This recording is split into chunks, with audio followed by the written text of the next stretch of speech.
Sorry एमर्स, storage के problem के कारण कट गया था वीडियो। तो चलिए हम समझ रहे थे किसको, डायमैग्नेटिक सब्सटेंस को, ठीक है ना। तो डायमैग्नेटिक सब्सटेंस को देख देंगे। डायमैग्नेटिक सब्सटेंस कैसे होते हैं सर? मेनली तो इनके एटम जो होंगे वो कैसे होंगे सर? एटम के अंदर जो इलेक्ट्रॉन होंगे वो क्या होंगे? पेयर्ड होंगे, ठीक है ना। क्या होंगे? पेयर्ड। अब अगर पेयर्ड होंगे तो जाहिर सी बात है कि ये तो बेचारे दिखाने से रहे, है ना। क्या दिखाने से रहे? कि मैग्नेटिक मोमेंट, क्योंकि अगर पेयरिंग हुई है तो क्या होगा कि जो भी इलेक्ट्रॉन मोशन कर रहा है उसके द्वारा जो मैग्नेटिक फील्ड प्रोड्यूस होगा वो एक दूसरे को अट्रैक्ट करने में ही लग जाएगा, है ना। तो यहाँ से तो नहीं निकलने वाला। और पेयर है, ध्यान से समझना, पेयर्ड है तो यहाँ से स्पिन वाला जो मैग्नेटिक डाइपोल मोमेंट है वो भी क्या मिलेगा हमको? 0, ठीक है ना, है कि नहीं है? क्योंकि स्पिन कर रहे हैं तो एक दूसरे को क्या कर लिए? एक दूसरे को डिस्कनेक्ट कर दिए ना। मतलब जितना इधर से पैदा हुआ उधर उसने रैंडमली, मतलब सॉरी उसके अपोजिट मोशन करके फिर उसके अपोजिट पैदा कर दिया, तो कनेक्ट ही नहीं होगा, खत्म हो जाएगा। मैग्नेटिक डाइपोल मोमेंट क्या हो जाएगा यहाँ पे? 0। तो ध्यान देंगे कि डायमैग्नेटिक सब्सटेंस वो सब्सटेंस होते हैं जो पेयर्ड होते हैं। पेयर्ड होने का मतलब जाहिर सी बात है कि इलेक्ट्रॉन पेयरिंग में आएंगे। तो ऐसे जितने भी सब्सटेंस आपको मिल रहे हैं जिनके एटम क्या है? फुल फील्ड है। फुल फील्ड मतलब उनके इलेक्ट्रॉन पेयरिंग में है, तो डायमैग्नेटिक सब्सटेंस क्या लेंगे। और इनके अंदर जो प्रॉपर्टी देखने के लिए मिलेगी वो होगी डायमैग्नेटिज्म। अब डायमैग्नेटिज्म में होता क्या है? ध्यान देना, डायमैग्नेटिज्म एक्चुअल में आता कहाँ से है? तो एक्चुअल में ये आता है ऑर्बिटल मैग्नेटिक डाइपोल मोमेंट से, ठीक है। ध्यान देना क्या है। इसमें क्या होगा? इसमें जो सब्सटेंस है, मतलब ये जो सब्सटेंस है, इस सब्सटेंस के अंदर मैंने पहले ही बताया था कि देखो ऑर्बिटल मैग्नेटिक डाइपोल मोमेंट जो होता है उसको ml से रिप्रेजेंट करते हैं। तो इसमें अगर मान लो ये ml है तो इसका अपोजिट भी ml होगा, है ना। ये ml है, इस डायरेक्शन में अगर ml है तो इसका अपोजिट भी एक यहाँ पे ml प्रेजेंट होगा। ये कहानी चल रही होगी, ऐसे पूरे सब्सटेंस के अंदर होगा। समझ में आ रहा है? ऐसे पूरे सब्सटेंस के अंदर आपको देखने के लिए मिलेगा। क्लियर है? अब देखो होता क्या है, इंपॉर्टेंट है। यहाँ पे कुछ इस तरीके से अरेंजमेंट आपको देखने के लिए मिलेगी। ये मैं क्या देख रहा हूँ? Orbital magnetic dipole moment. Spin वाला तो धोखा दे दिया ना, बिकॉज वो जितना भी क्रिएट करेगा वो रिपल्सन को हैंडल करने में लग जाएगा। तो सिर्फ और सिर्फ यहाँ पे आऊँगा मैं। अब यहाँ पे देखा जाए तो बी नेट क्या होगा? 0 हो जाएगा। बी नेट क्या हो गया? 0। Be net 0। अच्छा, इसके पहले देखो आपके मन में डाउट आ रहा होगा कि ये और ये जो कहानी है ना, इसकी और इसकी कहानी, इसमें क्या था कि पेयर्ड थे ना, सॉरी अनपेयर्ड थे ना, तो अनपेयर्ड बचा लेते हैं ना उस चीज़ को। अनपेयर्ड के केस में क्या हमको इसके पास नहीं आना पड़ेगा। यहाँ पे ऐसा कोई मैग्नेटिक फील्ड थोड़ी ना पैदा होने वाला है। समझ में आ रहा है ना? ऐसा थोड़ी ना कि यहाँ पे मैग्नेटिक फील्ड पैदा हो जाएगा और ये तुरंत क्या हो जाएंगे? चिपक जाएंगे उससे जाके। ऐसा बिल्कुल नहीं होने वाला है, ठीक है ना। ये बात ध्यान देंगे। यहाँ पे अनपेयर्ड थे तो वो दिखा रहे थे, तो वहाँ पे हम स्पिन के पास ही पहुँचेंगे। रीजन बिहाइंड इट, क्योंकि वहाँ पे हमारा फ्री है जो पूरे सब्सटेंस के ऊपर लेके आएगा। लेकिन यहाँ पे क्या है? यहाँ पे पेयर्ड है तो स्पिन वाला हमारे साथ कोई खेल नहीं खेल सकता, मतलब मैग्नेटिक बिहेवियर नहीं शो करने में हेल्प करेगा। तो ये भी करने वाले नहीं है, बस मैं दिखा रहा हूँ कि एक्चुअल में होता क्या है।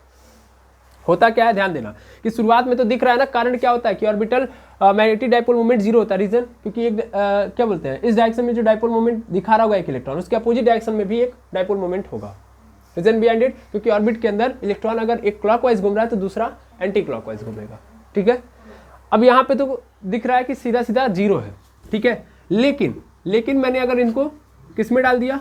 एक्सटर्नल फील्ड के अंदर डाल दिया, तो देखो क्या होगा। बड़ा इंपॉर्टेंट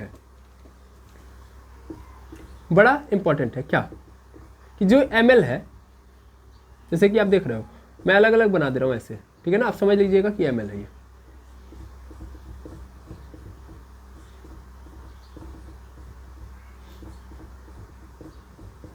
ठीक है। अब देखना होगा क्या होगा, ये कि यहाँ से निकलेगा, यहाँ से निकलेगा क्या? नॉर्थ से मैग्नेटिक फील्ड प्रोड्यूस होगा और साउथ की ओर जा रहा होगा। लेकिन बीच में आ गया तो फिर से नॉर्थ यही सोचेगा कि मैं इधर से ही चला जाऊँ, ठीक है ना।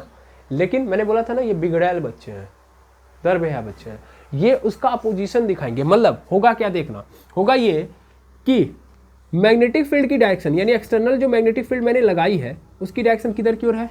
इधर की ओर है, इधर की ओर है। और अगर मैं ml को देखूं तो ml दोनों डायरेक्शन में, इधर भी है और इधर भी है। तो इसमें होता क्या है? इसमें ध्यान से समझेंगे। इसमें क्या होता है? इसमें ऐसा होता है कि इधर वाली डायरेक्शन के जितने भी लोग होते हैं, यानी जितने भी एमएल होंगे, जितने भी एमएल इस एक्सटर्नल फील्ड के डायरेक्शन के होंगे वो रिड्यूस होते जाएंगे। क्या होते जाएंगे? रिड्यूस होते जाएंगे। और इधर वाले क्या होते जाएंगे? क्या बोलते हैं? एक्सेस होते जाएंगे, बढ़ते जाएंगे। समझ में आ रहा है? यानी इसके अपोजिट डायरेक्शन में।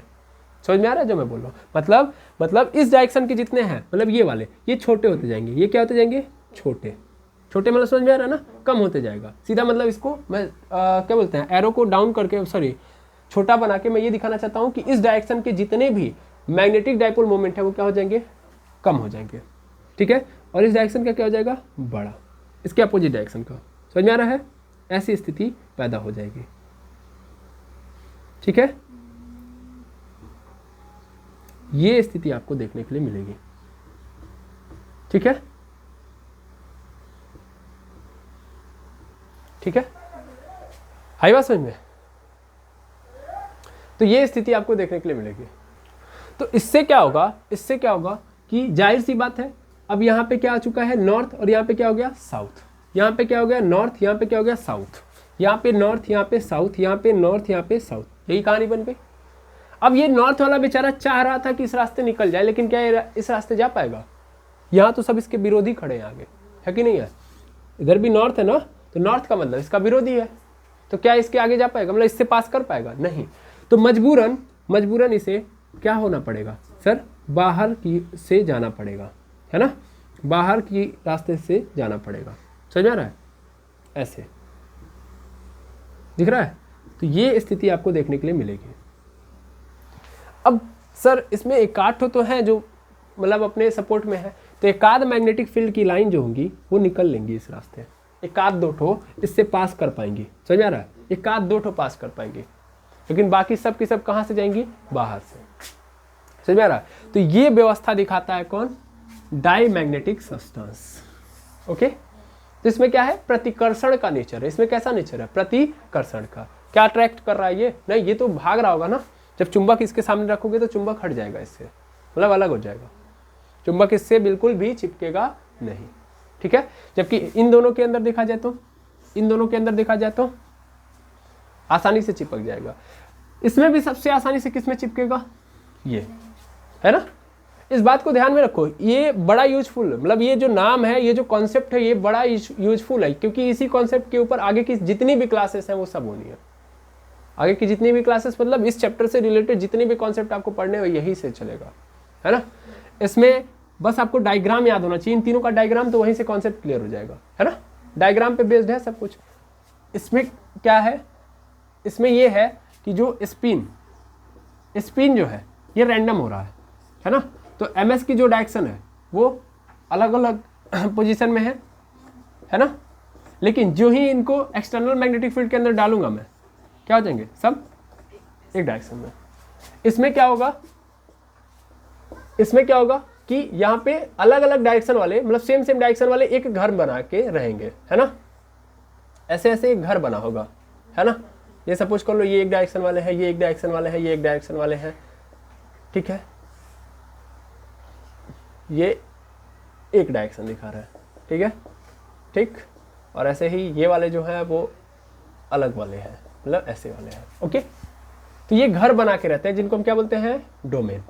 जो ही एक्सटर्नल फील्ड देंगे इनके अंदर दो तरीके की क्या मिलेगी? अलाइनमेंट मिलेगी। इनमें पहले से अलाइनमेंट है, बट एक्सटर्नल फील्ड मिलने के बाद क्या होगा? अगेन एक अलाइनमेंट आ जाएगा, और वो अलाइनमेंट दो तरीके से होगा, है ना? ये जो बाउंड्री होगी या तो डिस्प्लेस हो जाएगी, बाउंड्री डिस्प्लेस होगी, समझ में आ रहा है ना? और या तो रोटेट कर जाएंगे। ओके, ये दो तरीका होता है इसको, मतलब इसमें अलाइनमेंट का। और ये पहले से दिख रहा है कि ये तुरंत तैयार होते हैं, पहले से तैयार होते हैं। जो ही ऑर्डर मिलेगा तुरंत काम करना स्टार्ट। लेकिन डाईमैग्नेटिक सब्सटेंस तुरंत विरोधी बन जाते हैं। जो ही मैग्नेटिक फील्ड मिलेगी, नजर आएगी, जिस डायरेक्शन में होगी उसके अपोजिट डायरेक्शन में अपने आप को कर लेते हैं। ठीक है ना? तो आई थिंक तीनों के बारे में समझ गए होंगे आप, हाँ या ना?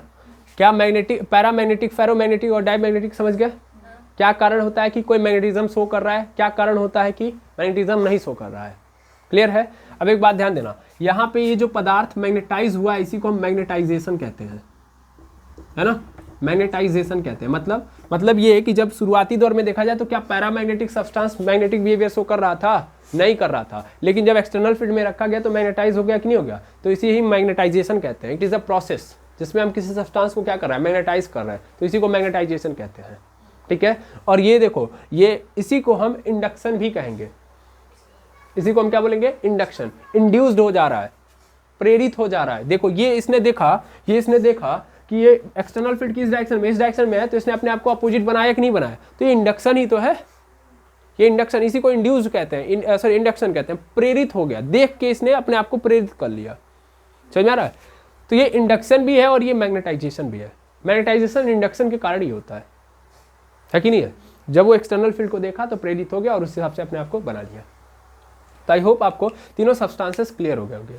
अब ये बताओ पैरामैग्नेटिक सब्सटेंस के अंदर कौन कौन से आते हैं? नाम बताइए फटाफट। एक तो कैल्शियम हो गया, एल्यूमिनियम हो गया, सोडियम हो गया, है कि नहीं? ऐसे तो मतलब नहीं, ऐसे तो बहुत मिलेंगे। ऐसे ऑक्सीजन भी मिलेगा आपको। ऑक्सीजन भी मैग्नेटाइज हो जाता है, ऑक्सीजन के पास भी है। अब आप कहेंगे सर उसके पास फ्री इलेक्ट्रॉन कहाँ है? क्या आप बता सकते हैं ऑक्सीजन के पास फ्री इलेक्ट्रॉन है कि नहीं है? बता सकते हैं? उसके पास भी फ्री इलेक्ट्रॉन मिलेंगे, ठीक है ना? मैग्नेटाइज वो भी होता है, इस बात को याद रखेंगे। अच्छा, डाईमैग्नेटिज्म हमको बता दीजिए। डाईमैग्नेटिज्म का कॉन्सेप्ट जो है आपको समझ में आ गया होगा। तो ये बताइए डाईमैग्नेटिक सब्सटेंस कौन से होंगे? हाँ गुड, एक आपको मिल सकता है, ठीक है। जैसे हमारे पास सिलिकॉन हो गया, कॉपर हो गया, लेड हो गया, पानी हो गया। समझ में आ रहा है? हाँ, ये सब के सब। क्लोराइड हो गया, सॉरी क्लोरीन हो गया, क्लोराइड या क्लोरीन नहीं, NaCl, सोडियम क्लोराइड। ये सब के सब क्या हो जाते हैं? ऐसा बिहेवियर शो करते हैं, ठीक है ना। तो डाईमैग्नेटिक सब्सटेंस के अंदर इनको डाल देंगे, ठीक है ना। Pb, silicon, copper, NaCl, H2O, ठीक है। ये क्या होंगे? डाईमैग्नेटिक सब्सटेंस कहलाएंगे, ठीक। उसके बाद फेरोमैग्नेटिक के अंदर तो फेंको नहीं, है ना, आयरन, कोबाल्ट और निकेल। और पैरामैग्नेटिक के अंदर तो बताया था एल्यूमिनियम, कैल्शियम, सोडियम, ऑक्सीजन, ये सब के सब क्या है? पैरामैग्नेटिक सब्सटेंस बनाते हैं, ठीक है ना। मतलब पैरामैग्नेटिक सब्सटेंस कहलाते हैं। और इनके अंदर क्या पाया जाता है? पैरामैग्नेटिज्म। फेरोमैग्नेटिक सब्सटेंस फेरोमैग्नेटिज्म दिखाते हैं। फेरोमैग्नेटिज्म वही था जो देख रहे थे आप। पैरामैग्नेटिज्म क्या था? वही था, रेंडमली घूम रहे हैं, अलाइंड हो गए तुरंत, ठीक है। और डाईमैग्नेटिज्म यही था, अपोजिट है, अपोजिट में चले गए, ठीक है। तो आई होप आपको सब्सटेंस की क्लैरिटी हो गई होगी, ठीक है। अब हम चलेंगे नेक्स्ट क्लास में, जहाँ पे हम क्या पढ़ेंगे? जहाँ पे हम ये पढ़ने जा रहे हैं कि मैग्नेटिज्म से रिलेटेड क्या क्या टर्मिनोलॉजीज हैं, है ना। अब उन टर्मिनोलॉजी को पढ़ने के लिए हमें ये आना चाहिए। अगर ये नहीं आएगा तो हम नहीं पढ़ सकते, सीधी सीधी बात। ये कॉन्सेप्ट क्लियर है तभी आप नेक्स्ट लेक्चर पे आइएगा। तो मिलते हैं नेक्स्ट लेक्चर में। Thank you very much एमर्स।